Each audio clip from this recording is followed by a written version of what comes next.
Greetings everyone. My name is Nizar Farsakh. I'm a Palestinian from Bir Zayed in the West Bank. I'm currently working in Washington DC at the Project on Middle East Democracy, and I'm also a leadership trainer. I train in the use of narrative in leadership, and I've often collaborated with Professor Marshall Gantz.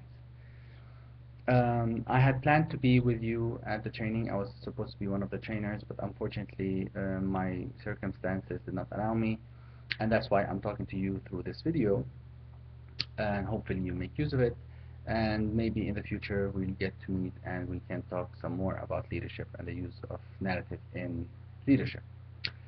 So, about me and how I got involved in the use of narrative in leadership and in peace building. I was born in Dubai, the United Arab Emirates. I was born and raised there. When I went to college, I went to the American University of Beirut in Lebanon.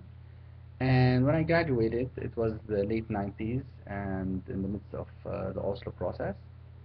My parents had decided they wanted to move back to Palestine since, back then we thought the Palestinian state was right around the corner. So I decided to join them and try to see if I can have a life in Palestine. I had never actually lived there, I only visited. So I moved there in '99, and the first job I took was working at an NGO in Bethlehem, where I was responsible for monitoring Israeli settlement activities and reporting about them. I did that for 3 years.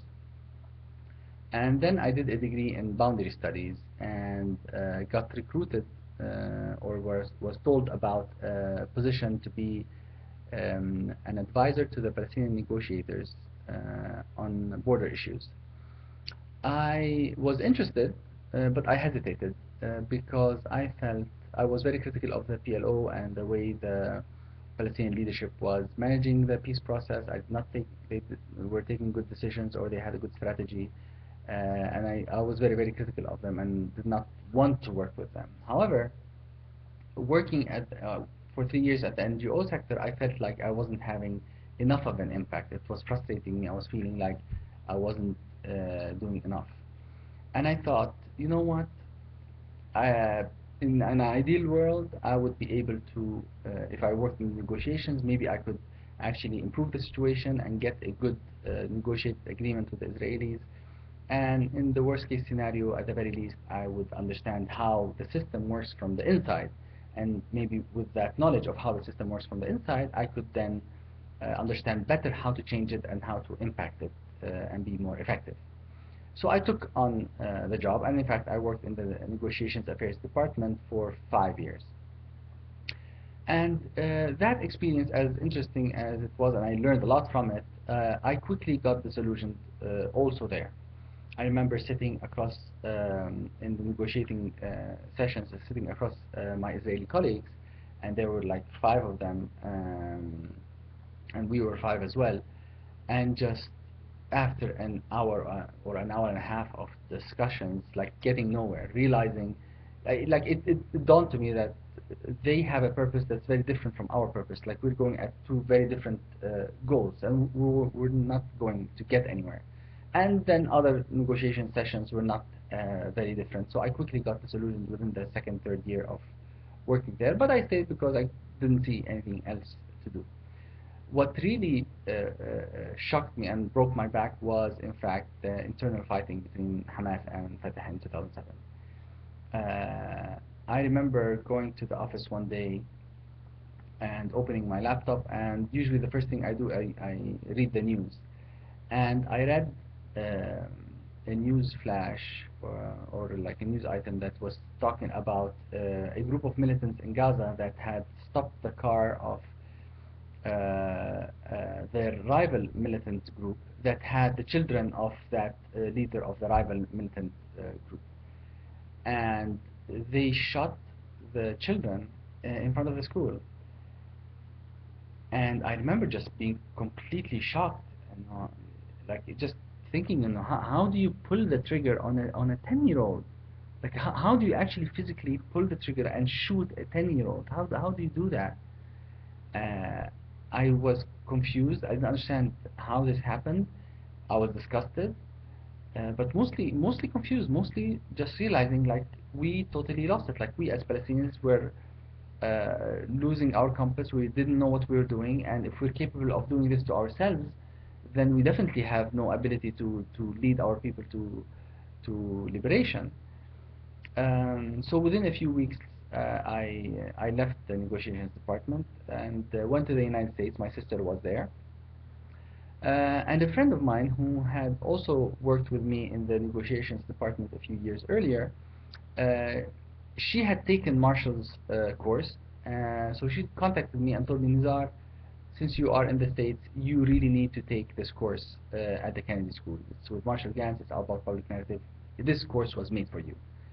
And she was a good friend of mine, so I trusted her. And in fact, when I went to the Kennedy School and took the course, I was really impressed. I realized I met people from all over the world who had all sorts of challenges, Pakistanis, Indians, Armenians, Argentinians, different challenges. They weren't the same challenges that I was facing in Palestine, but also big challenges: poverty, illiteracy, AIDS, South Africa. I mean, all sorts of very big challenges, and yet they persevered. I learned about their personal stories and how they overcame their challenges. Carolina, my Argentinian friend, who was working in Iraq with the UN, she was in that building that was bombed by a terrorist group, and they got.